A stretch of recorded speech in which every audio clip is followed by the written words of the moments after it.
अखिया सोझा दिल के खोतवा जाता उजरल, हुक्म कुह के तोहरे जियरा जियते जाता मरल।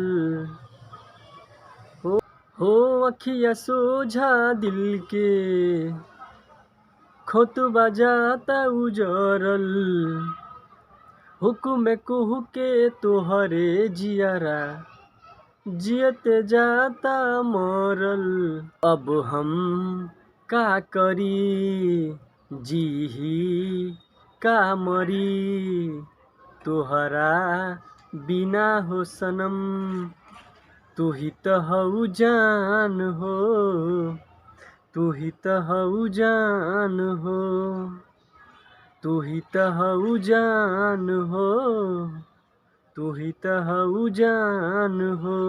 ओ पजरा अब ते इतना दूर चली जइबू हो, ओ सोचले न रही कबहू तू केहू और के हो जइबू हो, ओ सोचले न रही कबहू तू केहू और के हो जइबू हो। ओ पजरा अब ते इतना दूर चली जइबू हो, सोचले न रही कबहू तू केहू और के हो जइबू हो। लेके जा तारू परान तू ही तो मोरे जान हो, तू ही तो हऊ जान हो, तू ही तो हो परान हो, तू ही तो हऊ जान हो।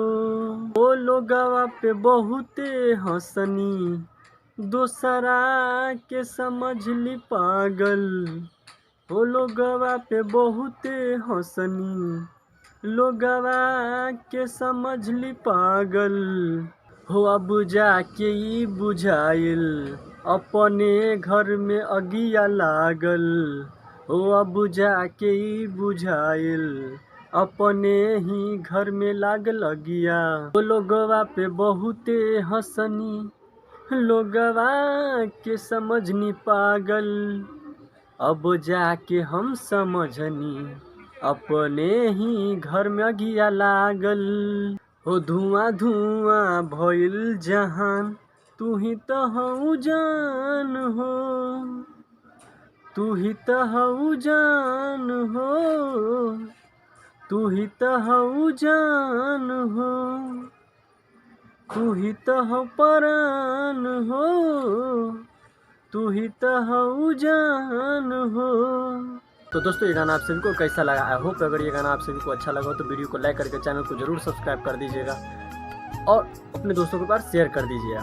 तो चलिए फिर मिलते हैं नेक्स्ट व्लॉग वीडियो में। आज के लिए इतना ही था। जय हिंद।